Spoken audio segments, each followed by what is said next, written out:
चलो भाई ठीक है, सुनते हैं। तो लास्ट वाले क्लास में हम लोग क्या बात किए थे, इक्विलिब्रियम कांस्टेंट कैसे निकालते हैं ये देख लिया था हमने, और उसी में शायद रेट ऑफ फॉरवर्ड रिएक्शन कैसे निकालते हैं, बैकवर्ड डायरेक्शन सब हो गया था ना। और देख लेते हैं बहुत जल्दी से, उसके बाद से आगे बढ़ेंगे उसी के आगे। सबसे पहली चीज़ एक एग्जाम्पल लेके समझेंगे हम लोग। ये सारा हो गया था और ये भी हो गया था। ये एग्जाम्पल में हमने कुछ शायद डिस्कस नहीं किया था क्या, एग्जाम्पल में एक दो लिया गया होगा बट सारा नहीं लिया गया था। एक इसमें से लेते हैं।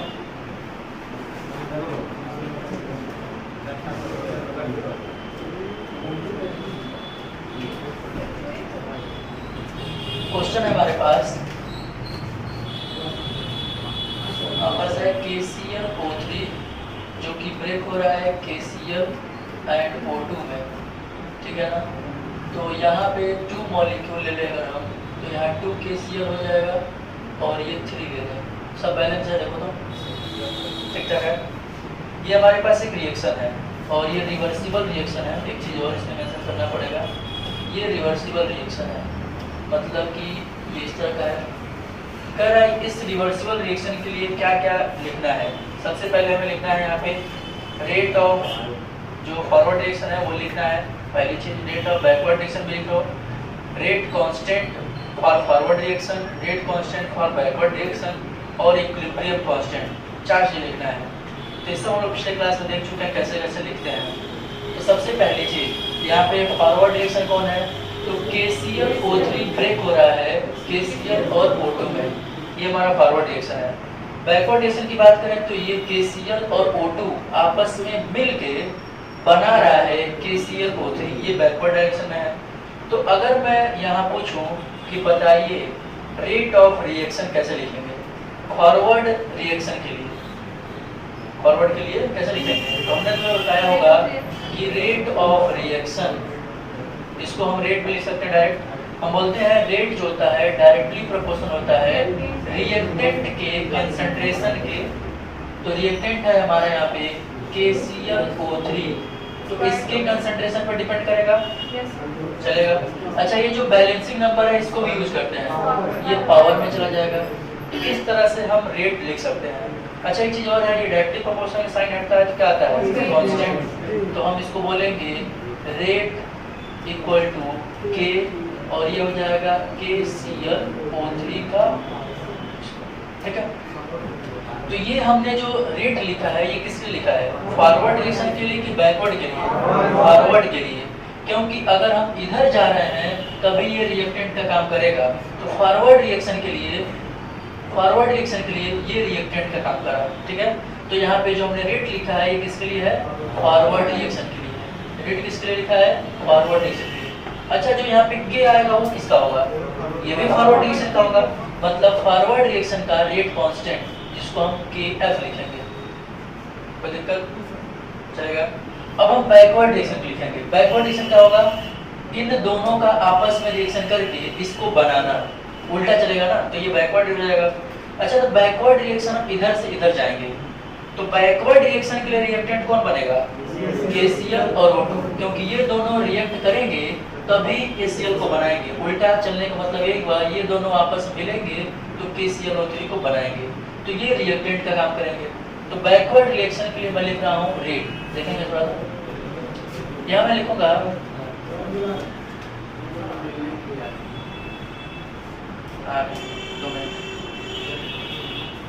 देखो, लिखेंगे रेट किसके लिख रहा है, बैकवर्ड डायरेक्शन के लिए। तो हम लिखेंगे rate for backward direction directly proportional होगा, यहाँ पर रिएक्टेंट का काम कौन करेगा, तो KCl और O2। तो लिखेंगे KCl का कंसंट्रेशन एंड ये खिड़की बंद कर दो, O2 का कंसंट्रेशन। यहाँ पे पावर है 2 तो ये हो जाएगा 2, यहाँ पावर है 3 तो ये हो जाएगा 3। क्या ऐसा लिख सकते हैं, कोई दिक्कत। फिर से हम इस डायरेक्टली प्रोपोर्शनल के साइन को हटाएंगे तो क्या आएगा, कांस्टेंट आएगा। तो ये हो जाएगा कांस्टेंट KB, इसको क्या बोलेंगे, rate constant for backward direction या बैकवर्ड रिएक्शन, ठीक है। और यहाँ हो जाएगा KCl का स्क्वायर एंड O2 का क्यूब, ठीक है, ये हो जाएगा। तो हमने क्या क्या लिख दिया, rate of forward direction, rate of backward direction, दोनों लिख लिया। अच्छा एक बात तुम्हें पता है, इक्विलिब्रियम जब रहता है, इक्विलिब्रियम के time rate of forward and rate of backward बराबर हो जाता है, ये बात पता है। तो हम इसको आपस में बैलेंस भी कर सकते हैं इक्वल टू करके, तो ये और ये बराबर हो सकता है, तो हमें इतना नहीं जाना है। तो यहाँ से हमने क्या निकाला, rate of forward direction, rate of backward direction निकाल लिया जो हमने पूछा था तुमने शुरू में। और यहाँ से क्या हम निकाल सकते हैं, rate constant for forward direction, rate constant for backward direction, ये भी निकाल सकते हैं, हो जाएगा। अच्छा यहाँ पे अगर पूछा जाए केसी निकालने के लिए, केसी मतलब इक्विलिब्रियम कांस्टेंट, तो वो कैसे निकालते हैं, तो तुम्हें पता है, हमने पहले ही बता रखा है कि केसी निकालने के लिए क्या करते हैं, केसी निकालने का मतलब है इक्विलिब्रियम कांस्टेंट का मतलब active mass of product by active mass of reactant, ऐसा लिखते हैं। अच्छा ये बताओ, यहाँ पे अगर हम प्रोडक्ट की बात करें तो किसको लेके चलते हैं, फॉरवर्ड डायरेक्शन को मेन रिएक्शन मान लेते हैं और उसके हिसाब से जो प्रोडक्ट है उसको ऊपर रख दो, जो रिएक्टेंट है नीचे रख दो। तो फॉरवर्ड डायरेक्शन के लिए अगर हम फॉरवर्ड डायरेक्शन देखें तो ऐसे चलेंगे, तो ऐसे चलेंगे तो प्रोडक्ट हमारा KCl और O2 बनेगा। तो क्या हम ऐसा लिख सकते हैं, KCl का एक्टिव मास एंड O2 का एक्टिव मास, यहाँ हो गया 3, यहाँ हो गया 2 बाई रिएक्टेंट कौन है, KClO3, ये हो गया KClO3 के पावर चलेगा। तो ये हम निकाल सकते हैं किसी, तो इस तरह से rate of forward direction, rate of backward direction and equilibrium constant आराम से निकाल लेंगे, कोई दिक्कत, ठीक है, हो जाएगा। इसको नोट कर लो, फिर आगे बढ़ेंगे, आते हैं। तो अगर इतना में किसी को दिक्कत हो तो जल्दी बताओ, दिक्कत वही बोलेंगे जो लोग आए थे पिछले क्लास में, जो नहीं आया तो मत बोलना, उसके सब दिक्कत ही है, तो कोई दिक्कत नहीं सब लिखने में हो जाएगा ना। तो आगे चलते हैं, आगे से फिटिंग जो है उसको देखते हैं क्या है। एक चीज़ और सुन लो तो थोड़ा सा, ये सब एग्जाम्पल किया है, मैं कहा था कर लेना, नहीं किया है ना, हम बोल रहा हूँ। तो अगर मान लेते हैं ये कर लोगे तो हो जाएगा, वैसे आसान है। आगे की बात करते हैं। एक चीज़ यहाँ पे हमारे पास एक वैल्यू दी गई है। अच्छा K का मतलब क्या होता है, इक्विलिब्रियम कांस्टेंट। तो ध्यान सुनना, अगर इक्विलिब्रियम कांस्टेंट की वैल्यू अगर देखें हम तो सुनो लोग कैसे कैसे वेरी करेगा। पहली चीज़ इधर देखना, तो यहाँ पे एक पॉइंट लिखा गया है कि अगर K की वैल्यू 1 है, मतलब कि अच्छा ये बताता हूँ K की वैल्यू 1 कब होगा, ऐसे लिखते हैं Kc equal to active mass of product by active mass of reactant, ये होता है। इसका वैल्यू अगर 1 हो गया, इसका मतलब इसको हम इधर कर दें, तो इसका मतलब हो जाएगा active mass of R just बराबर होगा एक्टिव मास ऑफ P के, यही ना। मतलब अगर K की वैल्यू 1 है तो कंसंट्रेशन ऑफ प्रोडक्ट और कंसंट्रेशन ऑफ रिएक्टेंट दोनों क्या हो जाएंगे, इक्वल हो जाएंगे। और अगर K की वैल्यू 1 से ज़्यादा है, अगर इसकी वैल्यू 1 से ज़्यादा मतलब अगर 2 हो यहाँ पे, तो इधर लेके आएंगे, अगर यहाँ मान लो मैं 2 लिख दूँ तो ये इधर आएगा, तो 2 इंटू कंसंट्रेशन ऑफ R हो जाएगा। मतलब कंसंट्रेशन ऑफ P किसके बराबर होगा, 2 multiply by concentration of reactant. अरे भाई Kc की जगह मैं 2 लिख दूँ तो ये उधर जाएगा, तो हो जाएगा 2 इंटू कंसंट्रेशन ऑफ R, और जब बराबर होगा ये कंसंट्रेशन ऑफ P के, कुछ पल्ले पड़ा है क्या बोला, अरे Kc की जगह 2 लिख दिया, इस R को उधर भी चले गए तो 2 इंटू कंसंट्रेशन ऑफ R हो गया, और ये बराबर है कंसंट्रेशन ऑफ P के। तो यहाँ पे अगर देखा जाए तो concentration of P 2 into concentration of R के बराबर है, मतलब बड़ा ये ना हुआ, इसमें 2 का मल्टीप्लाई करना पड़ रहा है तब इसके बराबर आ रहा है। मतलब कंसंट्रेशन ऑफ प्रोडक्ट ज़्यादा होगा कंसंट्रेशन ऑफ रिएक्टेंट से, क्लियर। और अगर K की वैल्यू 1 से कम है तो इसका मतलब कंसंट्रेशन ऑफ रिएक्टेंट ज़्यादा है कंसंट्रेशन ऑफ प्रोडक्ट से। तो एक लाइन ध्यान सुनो, K की वैल्यू फेवर करेगा कंसंट्रेशन ऑफ प्रोडक्ट को, या कह सकते हैं प्रोडक्ट को फेवर करता है। इक्विलिब्रियम कांस्टेंट की वैल्यू अगर 1 है तो एक्टिव मास ऑफ प्रोडक्ट और एक्टिव मास ऑफ रिएक्टेंट बराबर होगा। और K की वैल्यू अगर 1 से ज्यादा है, इसका मतलब प्रोडक्ट का कंसंट्रेशन ज्यादा होगा, रिएक्टेंट का कम होगा। क्लियर? और अगर K का 1 से कम हो गया तो कौन कम होगा? रिएक्टेंट का कंसंट्रेशन। 1 से कम होगा तो प्रोडक्ट कम होगा, मतलब ज्यादा कौन हो गया? रिएक्टेंट। क्लियर तीनों बातें?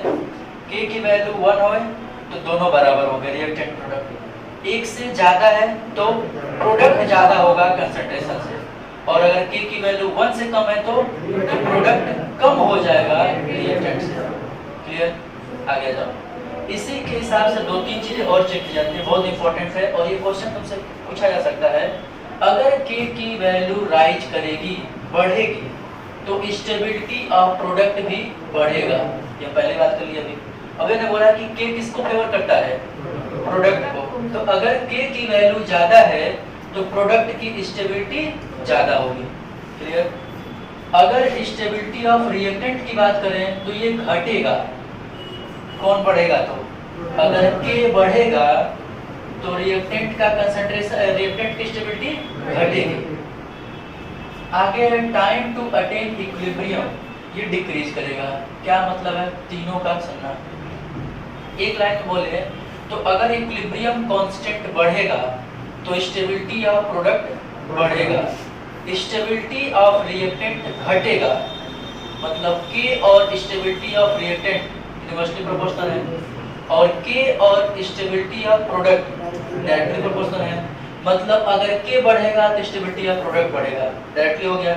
अगर K बढ़ेगा तो ये घट रहा है, स्टेबिलिटी ऑफ रिएक्टेंट, मतलब ये इनवर्सली प्रोपोर्शनल है। और यहाँ पे बोल रहा है time to attain equilibrium, equilibrium आने में जो टाइम लगता है वो घटेगा। मतलब हो सकता है कोई रिएक्शन, जैसे कि मान लेते हैं A और B आपस में रिएक्ट करके C और D बना रहे हैं, तो इनके बीच में इक्विलिब्रियम जो आने का टाइम है, हो सकता है कि इन दोनों के बीच में इक्विलिब्रियम आ गया 10 मिनट के अंदर। ठीक है ना? तो यहाँ पर K की वैल्यू हो सकता है 10 होगा, लेकिन अगर K की वैल्यू 100 कर दें तो इतने टाइम में नहीं इक्विलिब्रियम आएगा, तब टाइम क्या हो जाएगा? घट जाएगा, डिक्रीज कर रहा है। देख रहे ना, उल्टा है ये भी। मतलब अगर K की वैल्यू बढ़ेगा तो इक्विलिब्रियम आने का टाइम घटेगा, और अगर K घटेगा तो इक्विलिब्रियम आने का टाइम बढ़ेगा। ठीक है ना? तो यहाँ पे क्या मैं एक ऐसा रिलेशन बना सकता हूँ,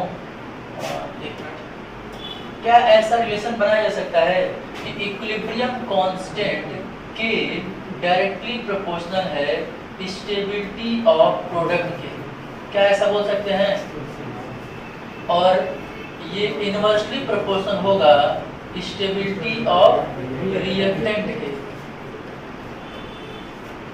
चलेगा? और ये इनवर्सली प्रोपोर्शनल होगा टाइम टू अटेन इक्विलिब्रियम के। मतलब इक्विलिब्रियम में, सुनेंगे, इक्विलिब्रियम आने में जो टाइम लगता है उसके भी क्या होगा? इनवर्सली प्रोपोर्शनल होगा। कैसा बोल सकते हैं? तो ये तीनों रिलेशन एकदम दिमाग में रखना है ढंग से, इसको कहीं नोट कर लेना।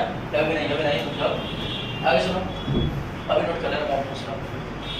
आगे हमारे पास है, तो ये लिखा भी हुआ है, देखो यहाँ पे time inversely proportional to 1/K, तो वही चीज़ है। ठीक है, हमने कर लिया उधर। एक चीज़ यहाँ पे नोट, एक क्वेश्चन दिया है, इसी के बेस पर थोड़ा सा बताना है तुम्हें। कह रहा है कि यहाँ पे K की वैल्यू ये दिया है, K की वैल्यू ये दिया है, और पूछ रहा है बताइए स्टेबिलिटी किसकी ज़्यादा होगी? ध्यान सुनो। इस रिएक्शन के लिए इक्विलिब्रियम कांस्टेंट दिया है 1 × 10⁻24, और इस रिएक्शन के लिए इक्विलिब्रियम कांस्टेंट दिया है 2 × 10⁻10। कौन सा K ज़्यादा है? 1 वाला। इस पे पावर है 24, इस पे पावर है 10। कई तो कहेंगे सब यहाँ तो 1 है, ये 2.5 है। अब बगल में क्या, ये पावर वाला जो है ज़्यादा वैल्यू डिफर करेगा, तो इस पे 24 है, यहाँ 10 है, तो इसके पावर ज़्यादा है, मतलब K1 यहाँ पे ज़्यादा है, K2 यहाँ पे कम है। एक चीज सुनना, अगर K1 ज़्यादा है तो K1 के ज़्यादा होने से क्या किसकी स्टेबिलिटी बढ़ेगी? प्रोडक्ट की, मतलब X2 की स्टेबिलिटी ज़्यादा होगी, O2 की स्टेबिलिटी ज़्यादा होगी। क्लियर? किसकी कम होगी? रिएक्टेंट की कम होगी। क्लियर है? मतलब इन कंपेयर टू, अगर हम के को कंपेयर करें तो के के हिसाब से ये वाला के ज्यादा है, तो इसका रिएक्टेंट क्या होगा? लेस स्टेबल होगा। और इसका के कम है तो इसका रिएक्टेंट की स्टेबिलिटी ज्यादा होगी। मतलब ये तो हम पहचान गए कि किसका रिएक्टेंट ज्यादा स्टेबल होगा। तो ये वाला रिएक्टेंट की स्टेबिलिटी ज्यादा, इसके रिएक्टेंट की स्टेबिलिटी कम। क्लियर? अच्छा, मैं प्रोडक्ट की स्टेबिलिटी पूछूंगा तब जिसका के ज्यादा है उसका प्रोडक्ट ज्यादा स्टेबल। मतलब X2O2 ज्यादा स्टेबल होगा इस रिएक्शन का इन कंपेयर टू इनके, बोल सकते हैं। लेकिन यहाँ पे तुमसे इसके बारे में क्वेश्चन नहीं पूछेगा, क्योंकि ये दोनों कैसे हैं? कॉमन है। अरे भाई देखो ना, X2O2 नहीं है, तो क्वेश्चन इस पे नहीं पूछेगा। क्वेश्चन तुम्हें इस पे पूछेगा कि बताइए इन दोनों ऑक्साइड में से कौन सा ऑक्साइड का स्टेबिलिटी ज्यादा है। तो जिसके के की वैल्यू कम होगी उसका रिएक्टेंट ज्यादा स्टेबल होगा। देखो ना, यूनिवर्सिटी प्रोपोर्शनल रिलेशन है, स्टेबिलिटी ऑफ रिएक्टेंट उतना ही ज्यादा होगा जितना के की वैल्यू कम होगा। तो इसका के कम है तो इसका रिएक्टेंट ज्यादा स्टेबल होगा। चलेगा? ये रिलेशन जो है नोट कर लो, मैं उसी मॉडल पे एक साइड नोट कर लो। आगे बढ़े ना,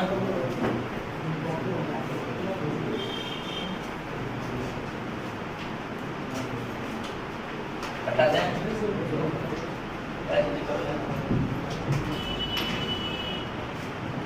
चलिए आगे सुनो, तो आगे देखेंगे। तो अगर ये हो गया है सुनो, तो ये वाला क्वेश्चन हमारा हो गया। अब इसमें डिस्कस करने की जरूरत नहीं है। आ जाओ फॉर्म ऑफ इक्विलिब्रियम कांस्टेंट। अब अंदर जा रहे हैं हम लोग, ठीक ना? अब चीजें टिपिकल होंगी धीरे धीरे। सुनना, देखो अभी तक हमने इक्विलिब्रियम कांस्टेंट पढ़ा, क्या होता है, कैसे लिखते हैं, ये पढ़ लिया। अच्छा एक चीज बताओ, मैं जब तुम्हें ये शुरू किया होगा तो वहाँ पे तुम्हें एक चीज बता दिया है कि ये हमने बड़े वाले ब्रैकेट में लिखा है, इसका मतलब क्या होता है? कंसंट्रेशन। हमने बताया होता है, मतलब इसका बताया गया होगा। इसका मतलब है कंसंट्रेशन से, या इसका मतलब है मोलैरिटी से, या इसका मतलब है मोल पर लीटर से, यही ना? तो दो चार चीजें से बताया गया था। सिंपल सी बात है, कहने का मतलब है अगर हमें एक्टिव मास बोल रहा है तो एक्टिव मास का मतलब कंसंट्रेशन है, कंसंट्रेशन का मतलब मोलैरिटी है, और मोलैरिटी के बारे में बताया गया होगा मोल पर लीटर है। मोल क्या है? मोल ऑफ सॉल्यूट होता है। लीटर क्या है? Volume of solution. ये पता है? चलो अब एक चीज हमने ये बताओ, अगर मैं यहाँ पे ध्यान सुनना, अगर हमने मान लेते हैं ये जो हमने रिएक्शन लिखा है इसमें कंसंट्रेशन टर्म लिख रहे हैं तो ठीक ठाक है। लेकिन अगर मान लो कोई ऐसा रिएक्शन तुम्हें दे दिया जाए, जैसे मैं लिख रहा हूँ PCl5 चेंज हो रहा है PCl3 में एंड Cl2 में, और यहाँ पर ये गैस है, ये गैस है और ये भी गैस है, लेकिन इन तीनों का कंसंट्रेशन ना दिया हो, तुम्हें प्रेशर दिया गया हो कि इसका प्रेशर है 2 atm का, इसका प्रेशर है 2 atm का, और इसका प्रेशर है 1 atm का, और पूछ रही बताइए इसका इक्विलिब्रियम कांस्टेंट क्या होगा? निकाल लोगे क्या पहले वाले तरीके से? नहीं, पहले वाले तरीके को हम तभी अप्लाई कर सकते हैं जब कंसंट्रेशन दिया हो। कंसंट्रेशन मतलब समझ रहे हो ना? कंसंट्रेशन का मतलब है कि इसका हमें दिया गया होगा कि ये 10 मोल पर लीटर था और ये टूटा तो इसका भी 10 मोल पर लीटर बन गया और इसका भी 10 मोल पर लीटर बन गया। तो अगर ये टर्म दिया गया होगा 10 मोल पर लीटर, 10 मोल पर लीटर, मोल पर लीटर में कोई चीज दी गई होगी तो इसका मतलब है कंसंट्रेशन दिया है, और जब कंसंट्रेशन दिया गया रहेगा तो मैं इक्विलिब्रियम कांस्टेंट निकालूंगा बाय द फार्मूला इसके, चलेगा। लेकिन अगर तुम्हें प्रेशर दिया है 2 atm, 2 atm, 1 atm, तब हम इसको अप्लाई नहीं करेंगे, समझ रहे हो? और तब भी तुमसे इक्विलिब्रियम कांस्टेंट पूछेगा, तब कैसे निकालोगे? तो उस केस में हम निकालेंगे नए तरीके का इक्विलिब्रियम कांस्टेंट, और उसको हम बोलते हैं Kp। ठीक है ना। अभी हम इसके पहले क्या बोल रहे थे, केसी बोल रहे थे। केसी का मतलब था ये वाला, concentration of product by concentration of reactant. लेकिन जब प्रेशर दिया रहेगा, रिएक्टेंट का भी प्रेशर दिया है, प्रोडक्ट का भी प्रेशर दिया है, तो उस केस में हमें प्रेशर टर्म को यूज करते हुए इक्विलिब्रियम कांस्टेंट को निकालना है। कैसे निकालते हैं तो सुनेंगे इसको भी आगे। इसको निकालने के लिए कुछ करना नहीं है, सिंपल सा, पहले कहाँ आते हैं, एक मिनट जाओ। इसको निकालने के लिए यहाँ पास एक सिंपल सा फार्मूला है, जैसे ये लिखा गया है। जैसे मैं पीछे जो क्वेश्चन बताया हूँ उसी पे आ जाओ, तो इसको थोड़ा सा देख लेते हैं। अच्छा बताओ, अगर मैं इसका कंसंट्रेशन के हिसाब से लिखूँ अगर इक्विलिब्रियम कांस्टेंट, तो कैसे लिखेंगे? कहेंगे हम इसका Kc होगा active mass of product by active mass of reactant. ये लिखेंगे तो हम लिखेंगे PCl3 का active mass by Cl2 into Cl2 का बाय PCl5 एक्टिव मास, ऐसा लिख देंगे। तो ये हमने लिखा है Kc को, equilibrium constant with respect to concentration. लेकिन अगर मुझे इक्विलिब्रियम कांस्टेंट पूछे विद रिस्पेक्ट टू प्रेशर बताइए, तब क्या करते हैं? तो जब हमें रिएक्टेंट का, प्रोडक्ट का प्रेशर टर्म दिया हो, क्या दिया हो, प्रेशर टर्म, प्रेशर वाला हिसाब किताब दिया हो, तो इसके हिसाब से जब हमें इक्विलिब्रियम कांस्टेंट निकालना होगा तो उसका नया नाम रखते हैं, उसको बोलते हैं Kp। और इसको कैसे लिखते हैं तो देखो, अच्छा ये बताओ क्या लिखा है, ये कंसंट्रेशन ऑफ PCl3। तो बस कंसंट्रेशन जगह लिखोगे तुम, तो लिखोगे partial pressure of PCl3। Clear? इसका लिखा है कंसंट्रेशन ऑफ Cl2, तो इसको लिखेंगे partial pressure of Cl2 bye, इसको लिखा है कंसंट्रेशन ऑफ PCl5, तो इसको लिखेंगे पार्शियल प्रेशर ऑफ PCl5। बस इतना सा ही करना है, जहां कंसंट्रेशन है उसकी जगह रखेंगे पार्शियल प्रेशर, बस खत्म। और पार्शियल प्रेशर में तुम्हें निकालना बता चुका हूँ गैसेस स्टेट में, याद है? पार्शियल प्रेशर निकालने का फार्मूला बताया जा चुका है। कैसे निकालते हैं तो हमने बताया होगा कि पार्शियल प्रेशर इक्वल टू होता है mole fraction of that gas. अगर मान लीजिए गैस A है तो इस गैस का partial pressure into total pressure. याद है फार्मूला ये? ये हम लोग पीछे फार्मूला बता चुके हैं, और कोई भी अगर बोला कि भूल गया है जान लो, गजनी के पास पहुंचा दिए जाओगे। याद है ना? अगर ना याद हो तो रह जाता, ठीक है ना? तो पार्शियल प्रेशर कैसे निकालना है, निकाल लोगे।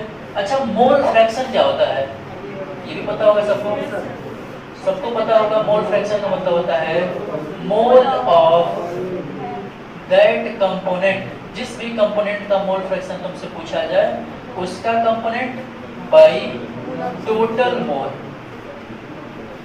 यही होता है। अरे मोल फ्रैक्शन कब निकालते हैं? फिर सॉल्यूशन के केस में निकालते हैं। ये पढ़ाया गया है, किसी सॉल्यूशन के अंदर दो कंपोनेंट होते हैं, एक होता है सॉल्यूट और एक होता है सॉल्वेंट। तो अगर मैं A को सॉल्यूट बोल दूं, B को सॉल्वेंट बोल दूं और दोनों घुला है, तो मैं पूछ रहा हूँ बताइए A का मोल फ्रैक्शन क्या होगा? तो क्या लिखना है? तो मोल फ्रैक्शन ऑफ A लिखेंगे हम mole of A by mole of solution, और सॉल्यूशन का मतलब सॉल्यूट प्लस सॉल्वेंट, या इसे टोटल मोल बोल देते हैं। तो यही तो लिखा है, तो mole of that component by total mole, चलेगा? समझ में आया कि भूल गया? अरे भाई पहले हम बहुत बार बात कर चुके हैं, ये हो जाएगा? Yes sir. ठीक है, तो समझ गए होगे क्या है Kp, कोई दिक्कत? चलेगा ना? अच्छा, Kp का यूज कब करेंगे? Kp का यूज कब करेंगे? जब रिएक्शन में रिएक्टेंट और प्रोडक्ट गैसियस फॉर्म में हो। गैसियस फॉर्म होने का मतलब उनका प्रेशर दिया होगा, तभी हम Kp को यूज कर पाएंगे। ठीक, चलेगा? आ जाओ आगे। तो यही सब कथा कहानी लिखा होगा इसमें, बस देख लेते हैं इसको। अब ये देखो, तो ये सब चीजें दी हुई है। देखो, पार्शियल प्रेशर पहले बताया है क्या होता है। पार्शियल प्रेशर में बताया भी हूँ, ये हम लोग पहले बात कर चुके हैं कि individual pressure exerted by a gas substance on the of the total pressure is called partial pressure of gas substance. Partial pressure क्या होता है? तो मैंने बताया होगा कि किसी कंटेनर के अंदर अगर मैं 10 टाइप के गैस भर दूं तो इसमें टोटल प्रेशर वाल पर कितना लग रहा है? 10 एटीएम मान लेते हैं। तो इस 10 एटीएम में से कोई एक गैस कितना प्रेशर लगा रहा है वही पार्शियल प्रेशर है। बताया क्या होगा इसमें कि अगर मैं इस कमरे को मान लेता हूँ कि एक कंटेनर है और इसमें 3 तरह की गैस भर देता हूँ, ऑक्सीजन, नाइट्रोजन एंड CO2। कौन कौन गैस भरा? Oxygen, nitrogen and CO2। तो ये तीनों गैसेस मिलकर वाल पे प्रेशर लगाएंगे तो मान लेते हैं वाल पर ये कितना प्रेशर लगा रहा है? 10 एटीएम का। तो मैं तुमसे कहूँगा ये 10 एटीएम बताइए इसका पार्शियल प्रेशर है? नहीं, इन तीनों का मिला के प्रेशर है, मतलब नेट प्रेशर है। लेकिन इस 10 एटीएम में केवल ऑक्सीजन का कितना प्रेशर है? वही क्या होगा? Partial pressure of oxygen. वो हो सकता है 2 एटीएम होगा। नाइट्रोजन का पूछ दे कि नाइट्रोजन का कितना पार्शियल प्रेशर होगा, तो वो भी इसमें से कुछ होगा, हो सकता है 3 एटीएम हो। CO2 को पूछ दे कितना प्रेशर है, तो हो सकता है कुछ एटीएम हो। समझ रहे हो? तो इस नेट प्रेशर में से इसका प्रेशर केवल कितना है वही पार्शियल प्रेशर है, मतलब इसका कितना कंट्रीब्यूशन है वो पार्शियल प्रेशर हो जाता है। क्लियर ना? पार्शियल प्रेशर का मतलब सिंपल सा एक लाइन में कहा जाए तो एक सिंगल गैस का प्रेशर जो होगा वही पार्शियल प्रेशर है। क्लियर ना? तो वही चीज लिखी हुई है और यहाँ पे उसी को निकालने का फार्मूला दिया हुआ है जो कि हम पीछे पहले बात कर चुके हैं। सिंपल सा एक फार्मूला याद रख लेना है, mole fraction of that component into total pressure. और मोल फ्रैक्शन का फार्मूला तुम्हें पता है, mole of substance, mole of that substance by total mole. खत्म? चलेगा? आगे mole fraction into total pressure करके हम लोग पार्शियल प्रेशर निकाल सकते हैं।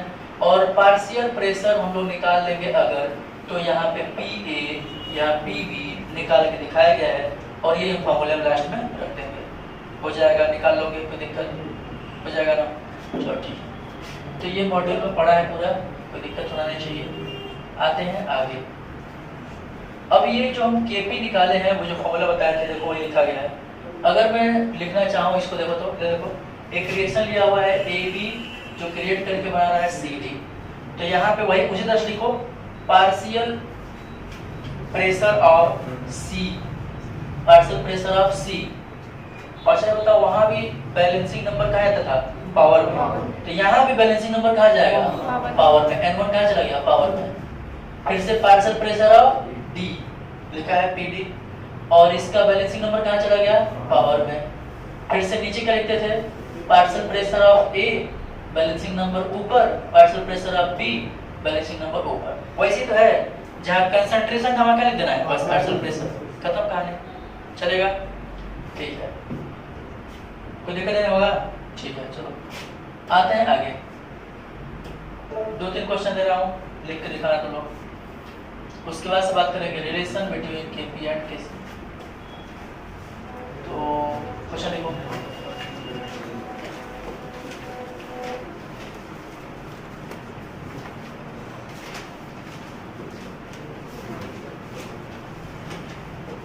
इसका निकालना है तुम्हें KP।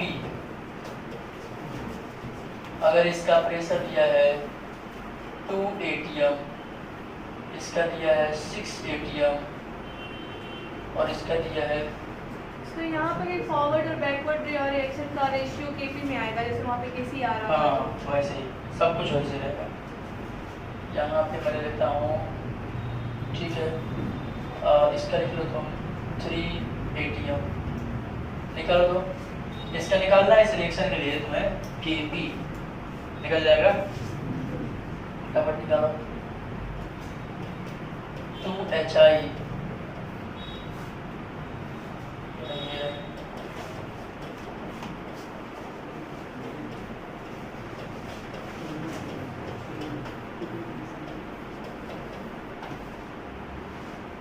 इसका KP बस रिप्रेजेंट कर दो। जल्दी करेंगे सब लोग।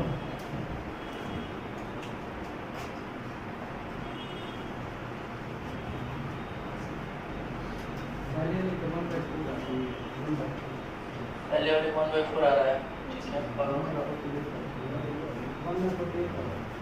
और 1/48 इसे निकाल, मैं वेरी कर रहा है।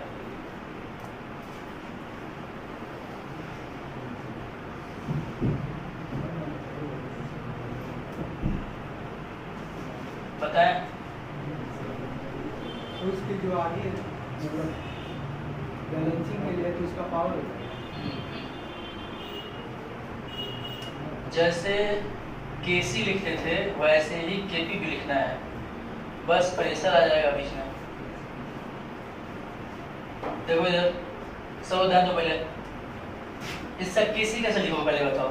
यही लिखोगे, हम लिखेंगे एक्टिव मास ऑफ NH3 की power 2 by active mass of N2 into active mass of H2 की पावर 3, ये लिखेंगे। तो केपी वैसे लिखो, केपी कैसे लिखना है, तो हम लिखेंगे केपी इक्वल टू, इसको बस पार्शियल प्रेशर के फॉर्म लिखना है, तो लिखेंगे पार्शियल प्रेशर ऑफ NH3 की पावर 2 बाई इसका पार्शियल प्रेशर ले लो, पार्शियल प्रेशर ऑफ N2, कोई आगे बैलेंसिंग नंबर नहीं है, छोड़ दो। फिर से पार्शियल प्रेशर ऑफ H2 और ये कितना पहुंच जाएगा 3 चलेगा। अच्छा इसका कितना दिया है प्रेशर 3 atm, तो क्या लिखते हैं इसको 3 का स्क्वायर लिखते हैं, 3 इंटू 3 हो गया बाई N2 का क्या लिखा है 2 atm इंटू हाइड्रोजन कितना दिया है 6 atm और 6 का क्यूब मतलब 6 इंटू 6 इंटू 6, तो 3 2 6 और 3 2 6, तो 2 2 बचेगा, तो कितना बचा 2 2 4 1/48, ये हो गया हमारा केपी, खत्म कहानी, हो जाएगा। इसका कैसे लिखेंगे केपी, वैसे ही, ठीक है कोई नहीं, केपी इसका लिख दो, कैसे लिखा जाएगा, तो फिर से वही कहानी, पार्शियल प्रेशर आप लिखेंगे PCl3, फिर लिखेंगे पार्शियल प्रेशर ऑफ Cl2, फिर लिखेंगे by partial pressure of PCl5। अच्छा ये बताओ क्या इसको उस बड़े वाले ब्रैकेट में लिखने की जरूरत है, नहीं, अरे भाई उससे लिख दो घबरा जाएगा, तो फिर कंसंट्रेशन बन जाएगा ना, तो हमें इस वाले ब्रैकेट में ही लिखना है। केपी जब भी लिखना इस ब्रैकेट में लिखना है, ध्यान रखना, ठीक है, तो नोट कर लो जल्दी से।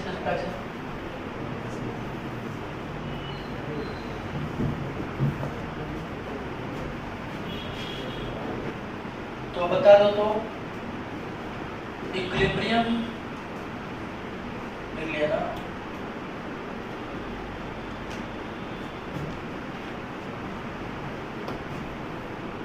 इक्विलिब्रियम कांस्टेंट हम कितने तरह का देख सकते हैं, 2 तरीके का, एक केसी और एक केपी। केसी का यूज करेंगे जब हमें कंसंट्रेशन दिया गया हो, केपी का यूज करेंगे जब प्रेशर दिया हो। एक चीज़ और सुन लो, केसी जब निकालते हैं तो एक चीज़ और है, उसको शायद नोट दिया नहीं है, सुन लो उसके पहले। अगर कोई भी हमारे पास इसको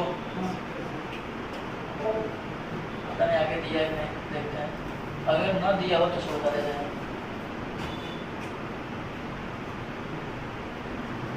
शायद नहीं दिया है, सुनो, अगर तुम केसी लिख रहे हो, ध्यान सुनना बहुत अच्छे से, ये पॉइंट बहुत क्वेश्चन गलत कराएगा। जैसे कि इसमें कहीं दिया नहीं है, हाँ देखो इसका अगर तुम्हें लिखना होगा, ध्यान सुनो, बहुत बड़ा गलती होगा, ध्यान सुनो।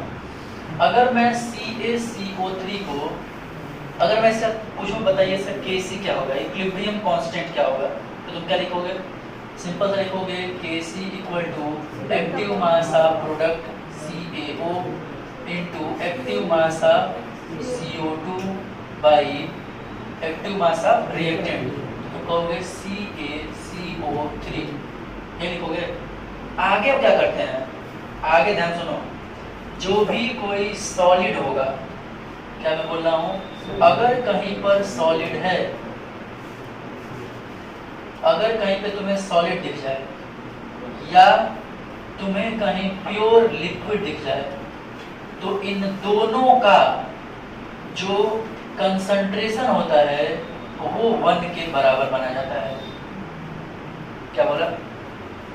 कोई भी सॉलिड है या कोई प्योर लिक्विड है उसका कंसंट्रेशन क्या लेते हैं? 1 लेते हैं। कुछ पहले पढ़ा।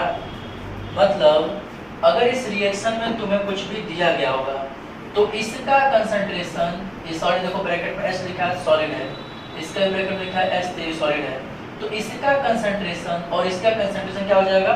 1। लेकिन बचे कौन? CO2। तो CO2 का जो कंसंट्रेशन दिया जाएगा वही रखेगा। मतलब फाइनली हमें यहाँ से क्या निकल के दिखेगा? तो Kc इक्वल टू ये हो जाएगा 1 और CO2 का कंसंट्रेशन हम लिख डालेंगे जो भी होगा बाई 1।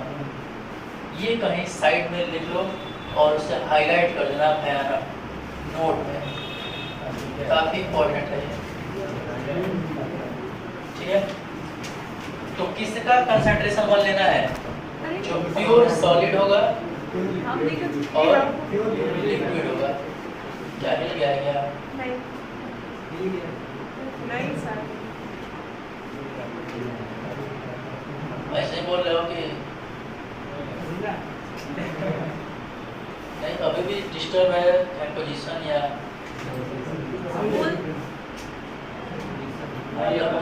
बोलो साहब साहब।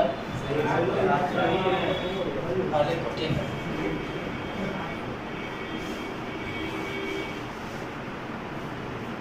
हो गया। ये बहुत इंपॉर्टेंट टर्म है, ये तुम्हें दिमाग में हमेशा होना चाहिए। जब भी हम क्वेश्चन सॉल्व करेंगे तो ध्यान रखेंगे सॉलिड और लिक्विड, प्योर लिक्विड मतलब कि वाटर अगर दिया गया होगा तो उस केस में क्या करना है? उससे कंसंट्रेशन 1 कर देना है। ठीक है ना? अभी क्वेश्चन लेना करेगा लोग, बहुत सारा ऐसे आएगा केस। ठीक है, आगे बढ़ा जाए। आगे बढ़ने से पहले चाहे पढ़ी लेते हैं फिर बात करते हैं। हटाए ना, अभी तो लिख ही रहा है। सर इसमें कैसे क्वेश्चन आते होंगे? बस ऐसे ही निकालने के लिए, दिखाने के लिए। अरे अभी देखो तो मैंने पहले क्वेश्चन अच्छा है निकाला तो मतलब बहुत दिक्कत क्वेश्चन नहीं आता है। अगर सभी समझा है तो कोई दिक्कत नहीं होगा, और नहीं समझा तो गलत होगा, लेकिन तुम्हें दिक्कत नहीं होगा। टेंशन मत लो। सुनो आगे सुनना। तो अब हमारे पास है कुछ चीजें जैसे कि Kp और Kc में रिलेशन, लेकिन Kp और Kc का रिलेशन बताने का बहुत बड़ा मुद्दा नहीं है। बस एक चीज सुन लो, फार्मूला एक सुन लो, उसके बाद से आपके डेरिवेशन के लिए सुनेंगे। अगर तुम्हें मान लो कहीं सुनो, अगर तुम्हें मान लो कोई क्वेश्चन दे दे और वहां पे तुम्हें कह दे कि Kp बताइए, ध्यान सुनो कैसे। जैसे कह दे N2 है प्लस H2 है और कह रहा है कि ये अमोनिया बना रहा है और यहाँ पे कंसंट्रेशन दिया हुआ इनका, इसका कह दे 10 मोल, इसका कह दे 30 मोल पर लीटर और इसका कह दे 20 मोल पर लीटर बना और कह दे बताइए इस रिएक्शन का Kp क्या होगा। ये बताओ इसका Kp तुम निकाल पाओगे क्या? तुम्हें इसका कंसंट्रेशन दिया है मोल पर लीटर, मोल पर लीटर एंड मोल पर लीटर, तो इसका कंसंट्रेशन दिया है, तुम क्या निकाल सकते हो? Kc बहुत अच्छे से निकाल सकते हो। Kc निकालने में कोई दिक्कत नहीं, पर आप निकाल लोगे। लेकिन अगर तुम्हें Kc पता है तो तुम Kp भी निकाल सकते हो। कैसे? तो एक फार्मूला क्या से फार्मूला है हमारा ये Kp equal to Kc RT के पावर, ये लंबा चौड़ा लिखा है उसको शॉर्ट में बोलना, तुम लिख दे रहा हूँ मैं साइड में, इसको लिख देना तुम Kp equal to Kc RT के पावर डेल्टा Ng। नीचे दिया है तो क्या लिख दिया है? क्या दिया है? ठीक है ना? Kp इक्वल टू हम क्या दिया है? Kp equal to Kc RT power delta Ng। Delta Ng क्या होता है, कैसे निकालते हैं सुन लो। तो अपने आप तुम Kc निकालना जान ही गए हो, डेल्टा Ng जान जाओगे तो आराम से Kp भी निकाल लोगे। R का मतलब है गैस कांस्टेंट और T का मतलब है टेम्परेचर, वही आइडियल गैस वाला Pv इक्वल टू RT नहीं सुना था, वही है RT, कुछ नया नहीं है। तो डेल्टा Ng कैसे निकालते हैं ये सुनेंगे। बोले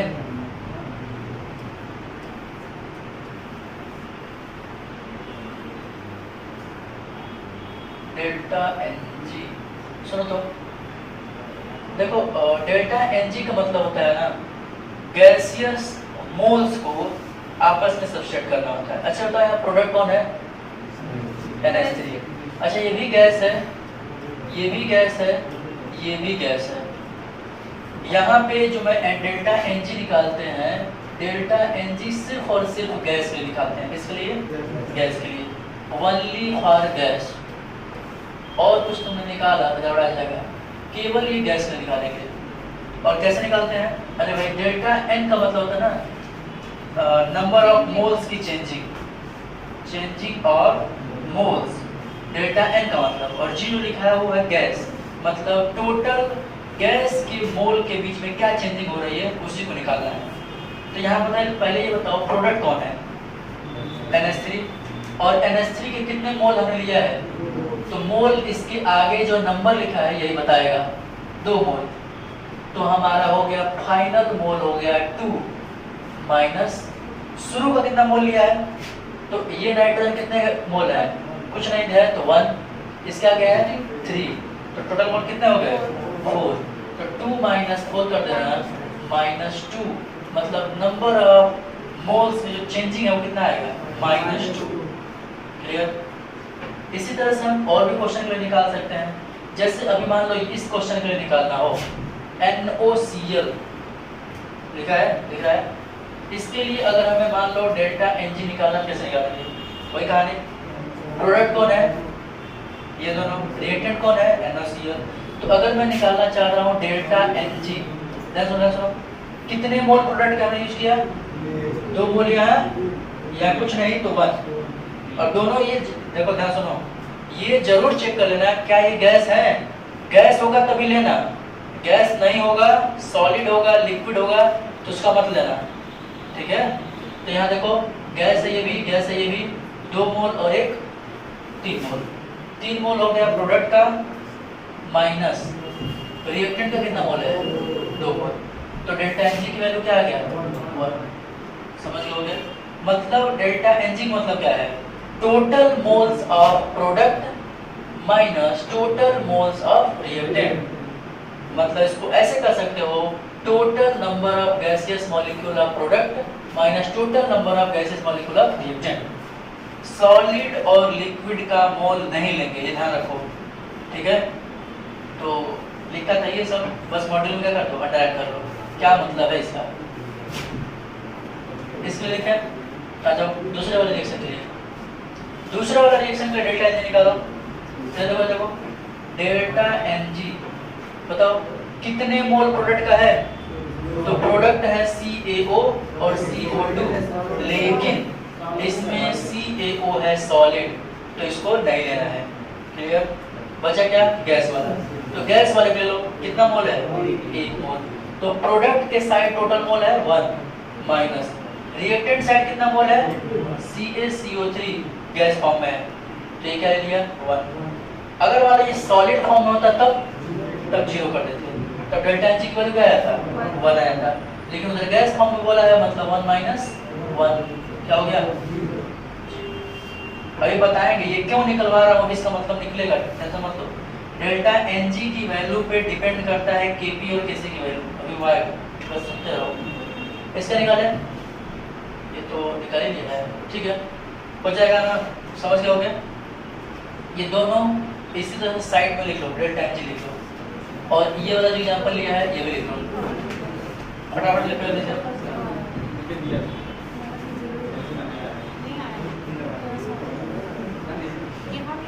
नहीं डेल्टा Ng हाँ भाई दिया है, हाँ तो यही है, यहाँ मल्टीप्लाई करना। आगे चले। हाँ है, देखो सुनो, ये सब दिया भी है, डेल्टा Ng देखो नीचे दिया है यहाँ पे, ठीक है ना? और निकाल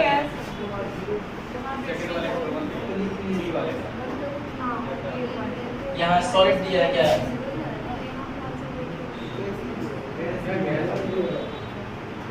अगर यहाँ 0 आ रहा है, अगर यहाँ 0 आ रहा है तो इसका मतलब ये गैस है, और अगर यहाँ पे 1 आ रहा है इसका मतलब ये सॉलिड है। तो नीचे देखो सॉल्यूशन में क्या लिया है? 1 लिया है तो ये सॉलिड होगा, इसको सॉलिड कर दो, यहाँ गलती है, इसको सॉलिड कर लो, चेंज कर लो, ठीक है। आगे बढ़ा जाए, सुनेंगे। अब आ जाते हैं, हो जाएगा ना, तो आगे सुना तो हाँ ठीक है, ये सब तो निकाल लिया हम लोग, केपी केसी जीपी के 167। आगे आ जाओ तो थोड़ा सा एक और चीज देखना है, हमने लिया क्या है। अब देखो सिर्फ और सिर्फ न्यूमेरिकल है, ठीक ना, तो हमें न्यूमेरिकल कर रहे हैं हम, उससे पहले एक चीज और बता देते हैं, फिर उस पे आते हैं। आ गया भाई, हम चैनल देखेंगे।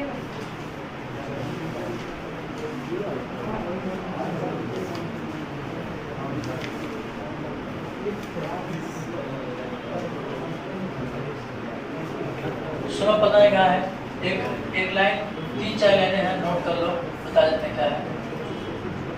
कई बार तुमसे क्वेश्चन ऐसा पूछा जाता है, ध्यान सुनो, कई बार ऐसा तुमसे क्वेश्चन पूछा जाएगा, खासकर नीट में ऐसा क्वेश्चन आया भी हुआ है, सुनना तो, अगर मान लो, ध्यान सुनना, अगर मान लो तुमसे कहा जाए कि एक रिएक्शन है N2+3H2, ये रिएक्ट करके आपस में बना रहा है 2NH3, ठीक है।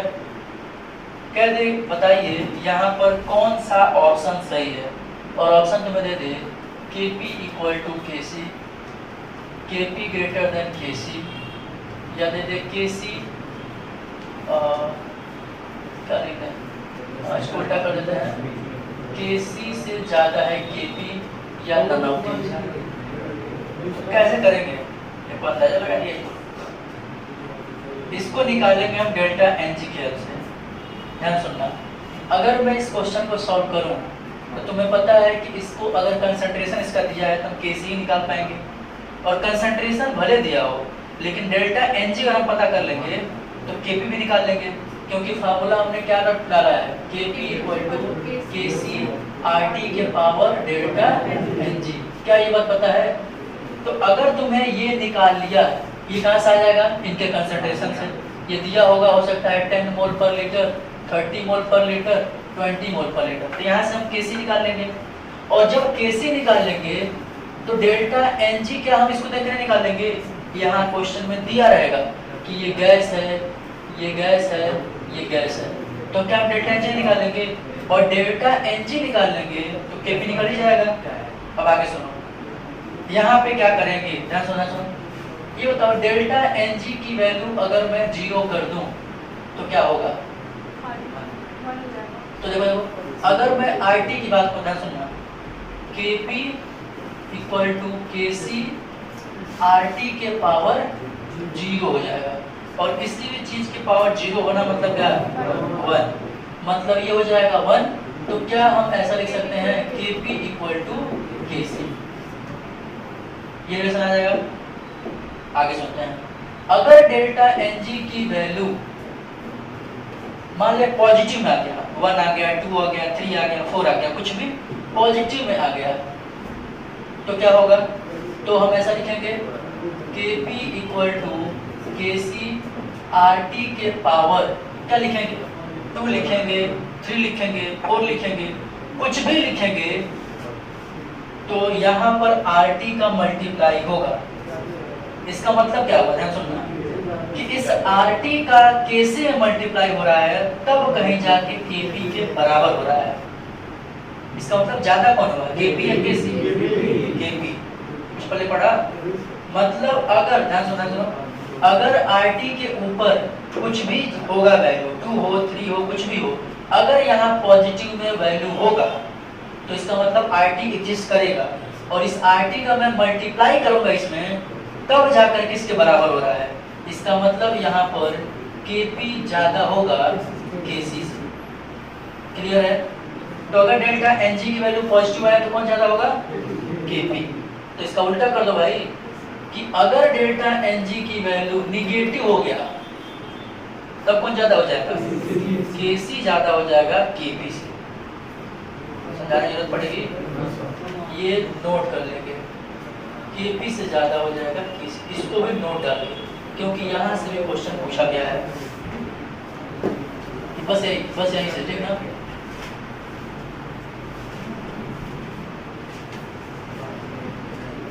डेल्टा Ng 0 आएगा तो Kp Kc बराबर, डेल्टा Ng पॉजिटिव आ गया तो Kp ज़्यादा, निगेटिव हो गया तो Kc ज़्यादा, चलेगा। तो ये नोट कर लो और फिर जितना बताया हूँ जल्दी देख लो, नोट कर लो फिर आगे।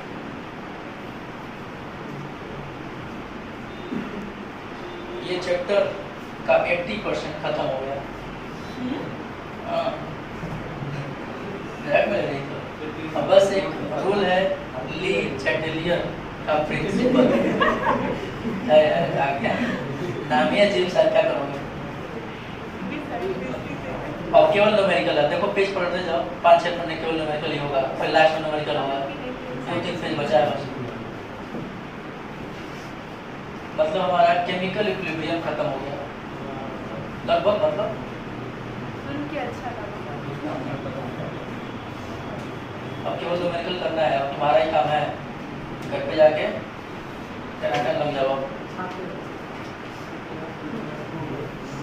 2-4 बता देता हूँ, अभी देखो प्रैक्टिस में आ जाएगा, उसके बाद तुम कर लो।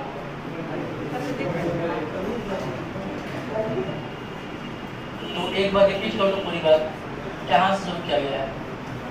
शुरू किया गया है K की वैल्यू से, अगर K की वैल्यू 1 होगा तो concentration of product concentration of reactant के बराबर होगा। अगर K की वैल्यू 1 से ज़्यादा होगा तो प्रोडक्ट ज़्यादा होगा रिएक्टेंट से, और 1 से कम होगा तो रिएक्टेंट ज़्यादा होगा प्रोडक्ट से। क्लियर। अच्छा, K की वैल्यू ज़्यादा होने से किसकी स्टेबिलिटी ज़्यादा होगी, प्रोडक्ट की, किसकी कम होगी, रिएक्टेंट की। अच्छा, इक्विलिब्रियम में लगने वाला जो टाइम है वो कब बढ़ेगा, K जब घटेगा तब उल्टा होता है, इनवर्स होता है। तो K अगर बढ़ेगा, इक्विलिब्रियम कांस्टेंट बढ़ेगा, तो टाइम जो इक्विलिब्रियम आने में लगता है वो घटेगा। क्लियर, ठीक है। उसके बाद से बात किया है हमने कि क्या होता है इक्विलिब्रियम को हम कितने तरह से देख सकते हैं। 2 तरह से इक्विलिब्रियम को देखते हैं, एक कंसंट्रेशन के फॉर्म में देखते हैं Kc, और अगर प्रेशर के फॉर्म में देखना होगा तो Kp। ठीक है। अब वो इसमें Kp कैसे निकालते हैं, तो जिस तरह से Kc लिखते हैं उस तरह से Kp लिखना है। वहाँ कंसंट्रेशन लिखते हैं, यहाँ पार्शियल प्रेशर लिखेंगे।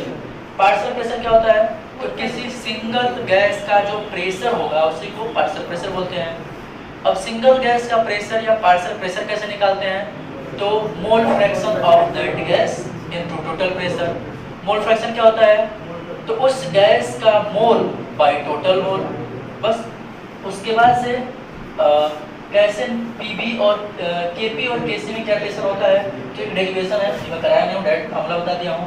तो फार्मूला हमने देखा है कि Kp equal to Kc RT के पावर डेल्टा Ng होता है।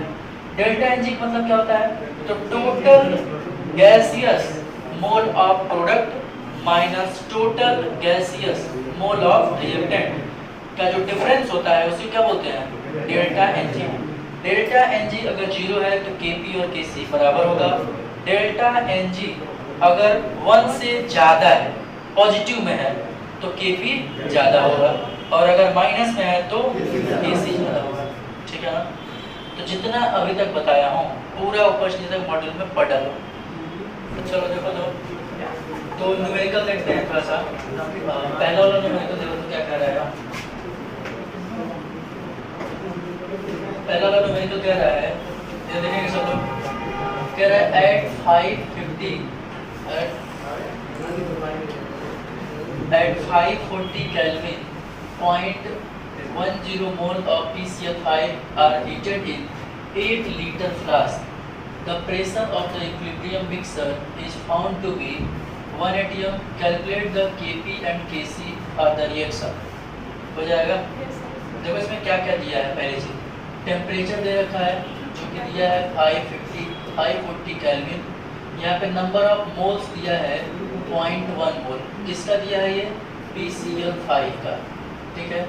उसके बाद से दिया है कि इसको जिस फ्लास्क में गर्म कर रहे हैं उसका वॉल्यूम दिया है 8 लीटर फ्लास्क है, तो मतलब इसका मतलब क्या हुआ, इसका वॉल्यूम क्या हो जाएगा, वही हो जाएगा उस फ्लास्क के वॉल्यूम का। तो इसका वॉल्यूम हो गया 8 लीटर। और क्या दे रखा है, और कुछ प्रेशर दे रखा है, प्रेशर दिया है 1 atm। और ये हमसे पूछ कर रहा है तो केपी बताइए एंड केसी बताइए। तो ये बताओ क्या क्या हम निकाल सकते हैं इस फॉर्मूले से, क्या हम इसमें से पहले बताओ क्या चीज़ निकालना हमारे लिए उचित रहेगा, केसी या केपी? केसी। केपी इसलिए नहीं निकाल सकते क्योंकि प्रेशर हमें केवल और केवल PCl5 पे दिया है, सबका दिया रहता तो आराम से निकल जाता। देखो ना, अरे बोलो मत बोलो मत। कह रहा है कि PCl5 है जिसको हम गर्म कर रहे हैं किसी 8 लीटर कंटेनर वाले फ्लास्क में। जैसे हमारे पास एक फ्लास्क है, कंटेनर ले लो, इसी में हमने क्या किया है, PCl5 भर रखा है और इसको गर्म कर रहे हैं। तो जब गर्म करा, कितने टेम्परेचर पे, 540 केल्विन पे गर्म करा, तो PCl5 जो है ये ब्रेक हो जा रहा है किसमें, PCl3 में और Cl2 में, इसी में तो ब्रेक होगा।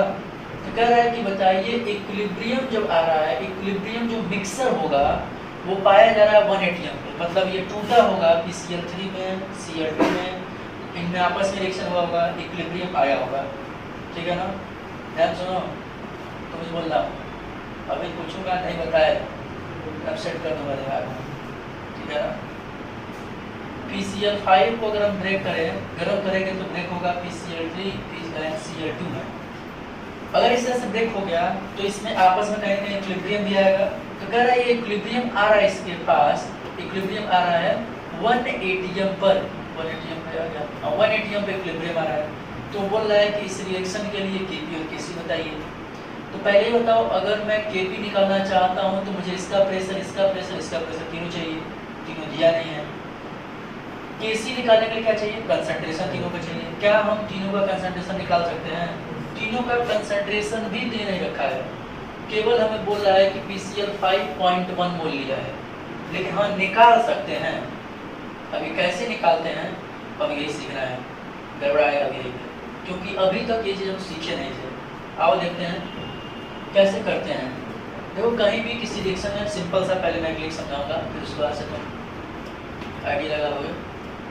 या देखो एक नॉर्मल सा मैं एक एग्जांपल ले रहा हूँ, जैसे कि मैं यहाँ बोल रहा हूँ H2 + I2 आपस में रिएक्शन करा तो ये बन गया 2HI। ठीक है, अगर तुमसे कहा जाए कि इसका हमने 1 मोल लिया, इसका 1 मोल लिया, तो इसका कितना मोल बना, 2 मोल। नहीं दिख रहा है, अरे भाई इसके आगे कितना नंबर है, कुछ नहीं, इसका भी कोई नंबर है नहीं, तो 1 ही मोल लिया, मतलब 1 ही मोल लिया है, तो 1 1 और इसका कितना है 2 मोल बन गया। क्लियर।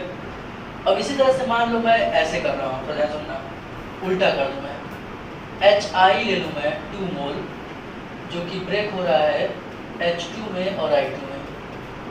ठीक है, और जो ये रिएक्शन दिया बैलेंस फॉर्म में, लेकिन अब इसके हिसाब से नहीं बोल रहा है, अब कह रहा है कि मैंने इसका 10 मोल लिया। एकदम शुरुआत की बात करें ना, जब टाइम 0 है, टाइम 0 है मतलब रिएक्शन अभी स्टार्ट हो ही नहीं है, ये 10 मोल लिया है, 10 मोल है ये।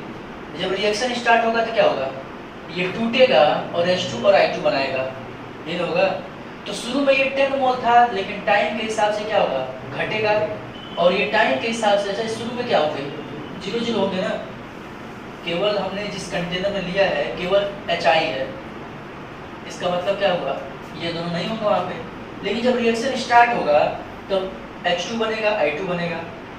तो मैं बोल रहा हूँ कि 5 मिनट बाद, जब टाइम की बात करें, टाइम मान लिया हमने 5 मिनट बीत गया, 5 मिनट जब बीता तो पता चला हमें कि 10 में से 4 मोल टूट गए हैं, मतलब पहले इसके 10 मोल थे, 4 मोल टूट गए हैं। क्लियर। अच्छा बताओ, अगर यहाँ से 4 मोल टूटा है तो बचा कितना, 6 मोल। या तो उसको हम 6 मोल बोले, या तो हम 10 - 6 मोल बोले, दोनों की बात होगा। ध्यान सुनो, या तो मैं उसको 10 - 4 मोल बोलूं, या मैं चाहूं तो उसको कहूंगा कि 6 मोल बचा है, दोनों बोल सकते हैं। तो शुरू में जो लिया वो है 10, और जो खर्च हुआ कितना डिकम्पोज हुआ, 4 मोल टूटा, ये जो डिकम्पोज है। ध्यान सुनना, ये है हमारा इनिशियल और ये है डिकम्पोज और ये है बचा हुआ। नहीं समझ पाया? शुरू में जितना लिया 10 मोल था, उसमें से 4 मोल टूट गए, तो जो 4 मोल टूटे उसको क्या बोलते हैं? डिकम्पोज अमाउंट, डिकम्पोज मोल, ठीक है। और जो बचा है उसको क्या बोलते हैं? रिमेनिंग। तो रिमेनिंग कितना होगा? 6 मोल, या 6 मोल बोलो या 10 माइनस 4 मोल बोलो, बोल सकते हैं कि नहीं? अच्छा, अगर मैं बोलूंगा कि इनिशियल कौन था? इनिशियल 10 मोल था, शुरू में 10 मोल लिया, इसमें से 4 मोल खर्च हुआ, जिसमें से बचा कितना है? 6 मोल। या तो 6 मोल बोलो या तो 10 माइनस 4 मोल बोलो कि बचा है, चलेगा? अच्छा बताओ, ये 4 मोल टूटा तो इन्हीं 4 मोल के वजह से ये बने होंगे, बोल सकते हैं। तो इसका 2 मोल, ध्यान से देखो, थोड़ा सा इस ऊपर वाले रिएक्शन को देखो ना, 1 और 1 मिलकर इसके 2 को बना रहे थे। इसका मतलब ये 2 टूटेगा तो 1 और 1 बनाएगा। उसी तरह से आप बोल सकते हैं 4 टूटा है तो 4 और 4 बनाएगा। नहीं बोलेगा? अरे भाई देखो ना, 1 मोल इसका 1 मोल इसका मिल करके इसका 2 मोल बनाया। तो अगर इसका 2 मोल टूटेगा तो 1 इसका बनेगा। नहीं समझ आया? इसको ऐसे समझो, ऐसे समझो, कैसे बोलते हैं इसको? 1 मोल नहीं, 1 मोल नहीं। सुनो, ये पहले बताओ, 2HI को अगर मैं बोलना चाहूँ तो क्या मैं इसको ऐसे समझूंगा? 2HI का मतलब हुआ, इसका मतलब हुआ कि HI यहाँ पे है और HI यहाँ पे है, ऐसे बोल सकते हैं। और अगर मैं यहाँ से एक हाइड्रोजन निकाल दूँ और यहाँ से एक हाइड्रोजन निकाल दूँ तो कितना हाइड्रोजन मॉलिक्यूल बनेगा? 1 बनेगा। और एक आयोडीन यहाँ से निकाल दूँ, एक आयोडीन यहाँ से निकाल दूँ तो कितना आयोडीन बनेगा? 1 आयोडीन का मॉलिक्यूल बनेगा। तो वही तो मैं बोलना चाह रहा हूँ कि अगर एक HI ये है और एक HI ये है तो दोनों मिलकर 2HI बनाया है, ये ना। और हम इनडायरेक्टली बोले तो 2HI टूटेगा तो 1 H2 और 1 I2 बनेगा। नहीं बोल सकते हैं? ठीक लग नहीं रहा तो लोग सवाल लग रहा है। ये बताओ पहले, सुनो, कार्बन मोनोऑक्साइड, यहाँ पे कितने कार्बन है? 1। कितने ऑक्सीजन है? 1। मतलब 1 कार्बन 1 ऑक्सीजन मिलकर 1 कार्बन मोनोऑक्साइड बना रहा है। तो ये टूटेगा तो 1 कार्बन और 1 ऑक्सीजन बनाएगा, सिंपल सा है।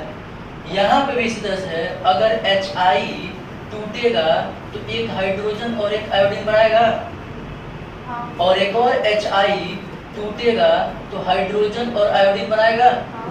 तो 2 HI मिल करके क्या 1 H2 और 1 I2 नहीं बना सकते हैं? वही तो बोल रहा हूँ। तो यहाँ पे अगर मैं बोल रहा हूँ कि ये 4 HI, ध्यान सुनो, कितने HI? 4 HI अगर टूटेंगे तो कितने H2 कितने I2 बनेंगे? 2 ना, आधा ना। तो हम यहाँ लिख सकते हैं,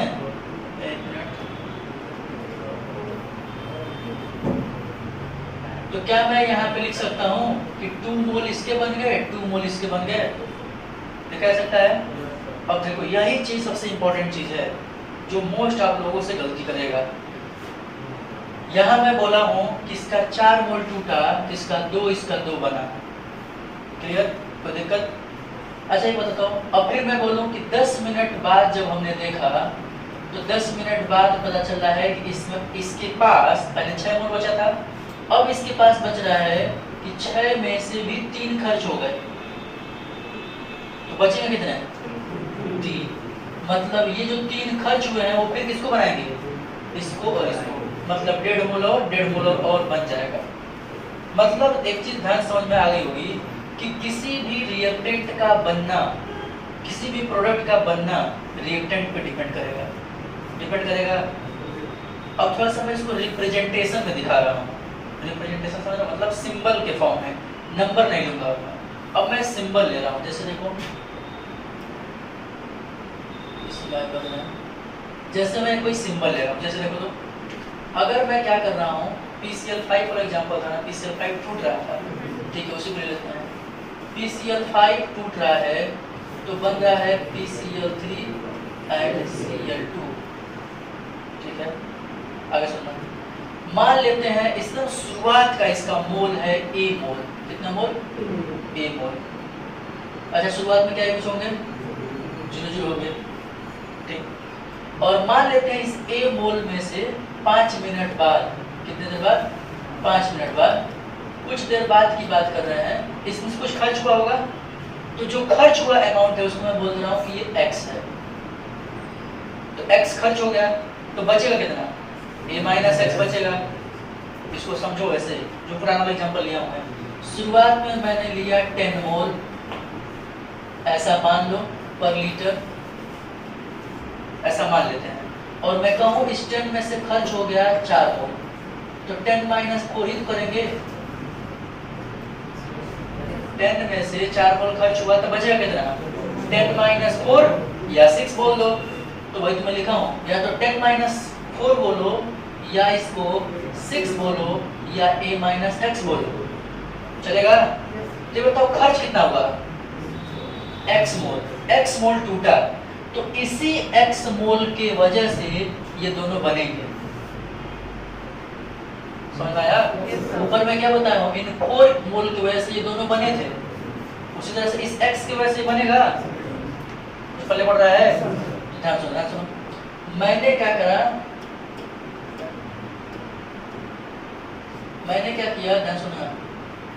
मैंने कहा कि शुरुआत में मैंने PCl5 का 10 मोल लिया। कितना?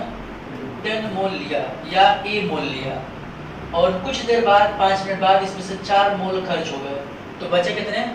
6 मोल, या 10 माइनस 4 मोल। वही चीज मैं यहाँ बोल रहा हूँ कि A लिया, इसमें से x खर्च हो गया, तो बचा कितना? a minus x. तो x जो खर्च हुआ है इसी की वजह से तो ये और ये बना होगा। अच्छा, यहाँ इस इक्वेशन को देख के बताओ, 1 मोल PCl5 टूट रहा है, तो 1 मोल इसका 1 मोल इसका बन रहा है। सिंपल सी बात है, कुछ बैलेंसिंग नंबर का है क्या? कहीं नहीं है। तो यहाँ पे 1 मोल टूटा तो 1 मोल इसका 1 मोल इसका बना। तो अगर इसका x मोल टूटा है तो इसका x मोल और इसका x मोल बनेगा। सिंपल सा लॉजिक है। तो अगर ये x मोल डिकम्पोज हुआ है तो ये x मोल बनेगा और ये x मोल बनेगा। कोई दिक्कत? चलेगा। अच्छा, ये बता दो कंसंट्रेशन क्या होता है? कंसंट्रेशन के बारे में मैंने पढ़ा है, मोल पर लीटर को क्या बोलते हैं? कंसंट्रेशन बोलते हैं, पढ़ा है।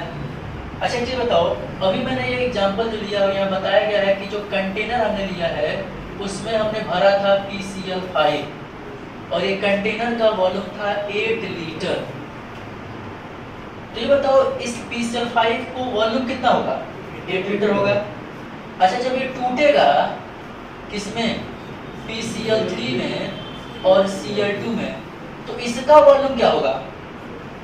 यही 8 लीटर होगा ना, जब उसी कंटेनर में ये भी है। अभी मैं तुम समझाने के लिए बोल रहा हूँ कि इस कंटेनर में मान लो मैं एक करके, ये कंटेनर है, तो इस कंटेनर का वॉल्यूम है 8 लीटर।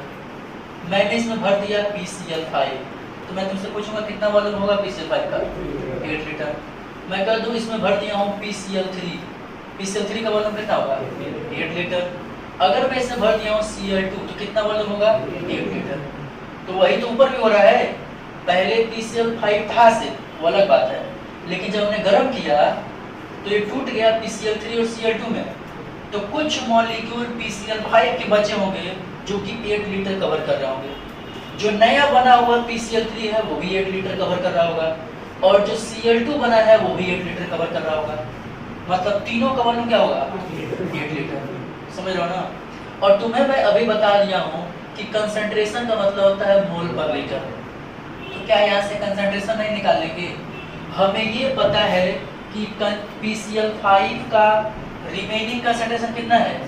a minus x. तो मैं कह दूं मोल बाई वॉल्यूम, ये क्या हो जाएगा?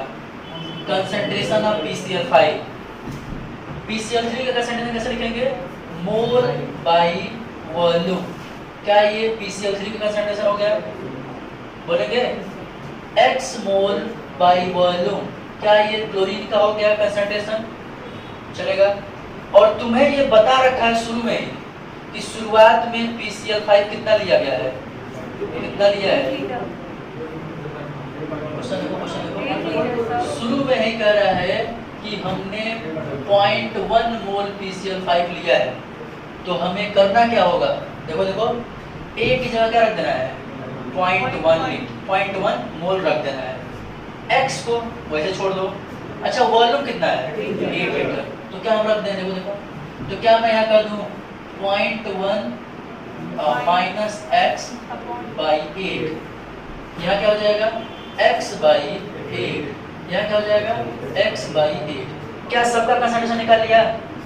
और क्या मैं अब इसका Kc लिख सकता हूँ? तो लिखेंगे Kc equal to concentration of PCl3 concentration of Cl2 by concentration of PCl5। तो कंसंट्रेशन ऑफ PCl3 ये हो गया x by 8 into x by 8 by 0.1 minus x by 8। क्या ये सॉल्व करके यहाँ से x के टर्म में Kc आ जाएगा? x के टर्म में, अच्छा Kc यहाँ से निकल जाएगा। जब मतलब पहले बताओ एकदम क्लियर है, कोई दिक्कत नहीं है? ठीक है, अब क्वेश्चन पे आ जाए थोड़ा सा। तो क्वेश्चन क्या कर रहा था, देखो तो वो सॉल्व कर लोगे उधर तुम लोग, मतलब जो टिक में था, ठीक है। तो वहाँ पे हम लोग यह देखो, यहाँ पे यही वैल्यू इस तरह से आएगी सॉल्व करने के बाद से Kc इक्वल टू दिस कितना आएगा। अब आ जाओ थोड़ा सा आगे, ये तो सब बता दिए ना, आ जाओ आगे। अगर मान लो ये देखो, अगर मान लेते हैं Kc की वैल्यू इतना आ गया, मतलब इसमें से क्या बस निकालना है? x। और तुमने पढ़ रखा है किसी भी गैस के लिए Pv इक्वल टू nRT होता है, और तुम्हें वहां पे प्रेशर दिया है, किसका दिया है? प्रेशर 1 atm दिया है ना, हो जाएगा। वॉल्यूम दे रखा है 8 लीटर। n का मतलब होता है नंबर ऑफ मोल। अच्छा, नंबर ऑफ मोल अगर मैं तुमसे पूछूं कि उसका बताइए टोटल मोल बताइए, तो क्या निकाल लोगे? देखो कहाँ गया? अगर मैं यहाँ पूछ दूं कि टोटल मोल बताइए, गैस का टोटल मोल कितना है, सारे गैस का, तो सारे गैस का क्या करूंगा? देखो देखो, इसका कितना मोल था? A minus x mole. PCl5 का हो गया A माइनस एक्स मोल, इसका हो गया x मोल, इसका हो गया x मोल। क्या तीनों गैस का मोल यही है? तो मैं तीनों गैस का मोल, अगर मैं टोटल मोल तुमसे पूछ दूं गैस का टोटल मोल क्या होगा, तो हम बोलेंगे A minus x plus x plus x, cut जाएगा तो मिलेगा हमें A प्लस एक्स मिलेगा। ये हमें नेट मोल मिला तीनों गैसेस का। कुछ पल्ले पड़ रहा है? हम क्यों एक का मोल नहीं रख सकते, ये बताओ? एक का मोल इसलिए नहीं रखेंगे क्योंकि हम गर्म कर रहे हैं, गर्म करेंगे तो टूट करके ये दोनों भी बनेंगे, तो हमें नेट मोल लेना है। और यहाँ पे जो मैं इक्वेशन लगा है, या देखो तो Pv इक्वल टू nRT लगा है, तो यहाँ प्रेशर भी नेट रखा है। टोटल प्रेशर कितना था? 1 atm था। टोटल वॉल्यूम कितना था? 8 था। तो टोटल मोल भी तो रखेंगे। तो क्या ये 0.1 प्लस x हो गया? कहाँ से आया समझ गए होगे? पीछे में करा गैस, ये R की वैल्यू दे रखा है, गैस कांस्टेंट का वैल्यू है, पहले मेरे को पता है। टेम्परेचर दे रखा है 540, रख दिया। तो क्या यहाँ से x नहीं आ जाएगा? और अगर x आ जाएगा तो यहाँ पे हम रख के नहीं निकाल लेंगे Kc, और Kc निकल जाएगा तो Kp नहीं निकल जाएगा। ज्यादा जटिल क्वेश्चन था क्या? जटिल नहीं था, एक्चुअल में पहली बार तुमने करा है, इसलिए तुम्हें लग रहा है कि थोड़ा चेक करो। इस क्वेश्चन को देखें पहले, पीछे वाला जो मैंने स्टेप बताया उसको, इसको पहले देखो। टोटल मोल कैसे निकाला और कैसे Kc निकाला। Kc बात समझ में आ रहा होगा कहाँ तक, कैसे कैसे गए। हमने यहाँ पे टोटल मोल क्यों निकाला है, कोई बताएगा? टोटल मोल हमने इसलिए निकाला है क्योंकि वहाँ पे मैं आइडियल गैस इक्वेशन लगाने वाला हूँ, और आइडियल गैस इक्वेशन में Pv इक्वल टू nRT है। और जिस भी कंटेनर के अंदर हम गैसेस की बात कर रहे हैं वहाँ पे कई गैसेस हैं, तो वहाँ पे नेट प्रेशर रख रहे हैं, नेट वॉल्यूम रख रहे हैं, तो नेट मोल भी तो रखेंगे। और नेट मोल कहाँ से आएगा? तो इसका मोल प्लस इसका मोल प्लस इसका मोल जोड़ दो। अच्छा ये क्या है? ये मोल है, ये कंसंट्रेशन है भाई, ये है कंसंट्रेशन ऑफ PCl5। ये क्या है? ये है कंसंट्रेशन ऑफ PCl3। और ये क्या है? Concentration of Cl2। तो ये तो हम लिख नहीं सकते हैं। और मोल कहाँ है? तो मोल यही था हमारा A माइनस x और 6। समझ गए होंगे? तो इसको नोट कर लें, इस क्वेश्चन को सब लोग ऐसे ही जैसे मैं बताया हूँ। यहाँ तक अगर समझ गए होंगे तो आगे उधर सीट से समझ में आ जाएगा, लेकिन यही इतना ही नहीं समझ में आता है। कर लो, फिर एक और क्वेश्चन करते हैं। तो क्वेश्चन कर लेंगे।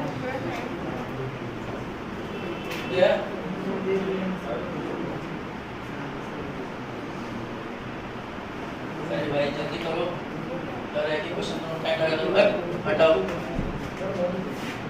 अगले क्वेश्चन आप अगले दें, आगे देखो। अगला क्वेश्चन कह रहा है at a given temperature and total pressure of 1 atm for the homogeneous gaseous reaction in this partial pressure of NO2 is 0.5 atm. Calculate the value of Kp if the volume of pressure is decreased to the half of its original. छोटो पहले एक को करते हैं। पहले ही बताओ यहाँ पे जो पहला क्वेश्चन कर रहा है उसमें क्या कर दिया है? कह रहा है एट ए गिवन टेम्परेचर, एक किसी गिवन टेम्परेचर पे टोटल प्रेशर दे रखा है 1 atm, मतलब क्या दे रखा है? P दे रखा है। For a homogeneous gases reaction, ये रिएक्शन दिया है हमें N2O4 जो कि टूट रहा है NO2 में, चेंज हो रहा है 2 मॉलिक्यूल ऑफ NO2 में, और इसका पार्शियल प्रेशर NO2 का दे रखा है 0.5 atm, मतलब इसका दे रखा है पार्शियल प्रेशर NO2 का 0.5 atm।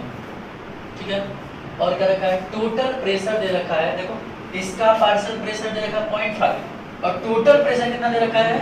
1 atm। ये P टोटल दे रखा है 1 atm, 1.0। ठीक है, तो इसका निकालना होगा तो निकल नहीं जाएगा।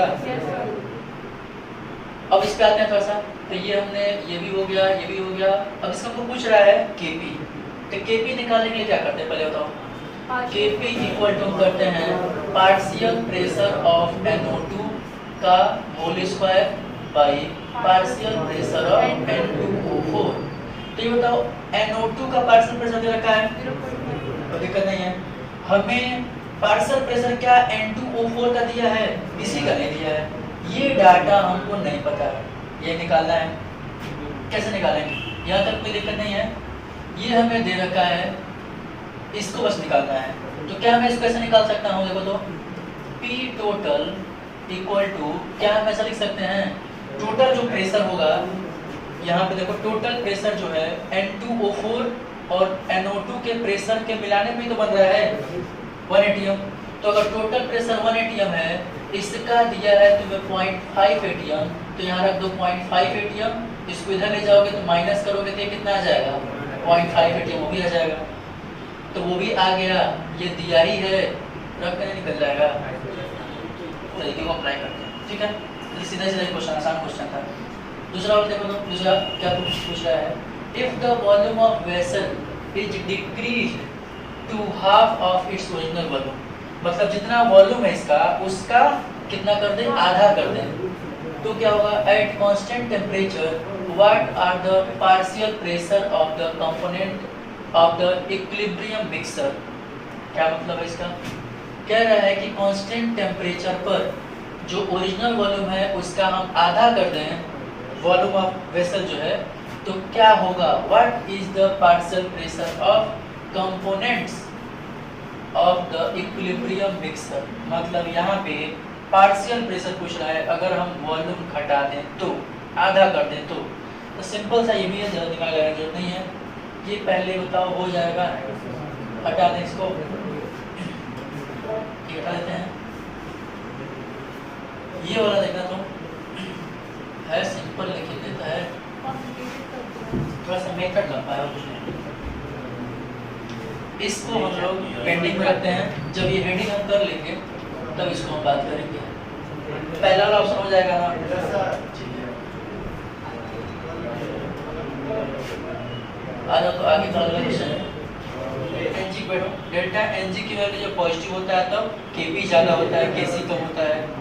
तो ये ध्यान हो जाएगा। के की वैल्यू अगर 1 से ज़्यादा है तो प्रोडक्ट की स्टेबिलिटी कंसंट्रेशन ज़्यादा होगा, रिएक्टेंट का कम होगा। इक्विलिब्रियम कांस्टेंट के की वैल्यू 1 है तो दोनों कंसंट्रेशन बराबर होगा। के बढ़ेगा तो स्टेबिलिटी ऑफ प्रोडक्ट बढ़ेगा, स्टेबिलिटी ऑफ रिएक्टेंट घटेगा एंड जो टाइम होता है इक्विलिब्रियम आने में वो घटेगा। ठीक है ना, ये सब बातें हो गई। सुनोगे तुम लोग? यस सर, किया है। हाँ, लंबा क्लास हो जाता है, थोड़ा बहुत हो जाता है।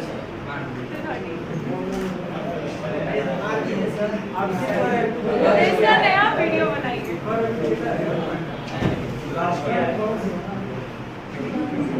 अर्ज किया है अर्ज नहीं किया है, सुनो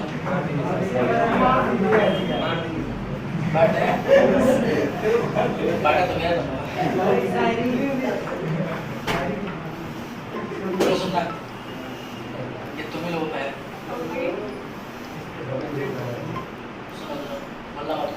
वो मत करना। गाली को प्रणाम समझना पड़ता है, मधुशाला को धाम समझना पड़ता है। गाली को प्रणाम समझना पड़ता है, मधुशाला को धाम समझना पड़ता है। आधुनिक कहलाने की अंधी जिद में रावण को भी राम समझना पड़ता है।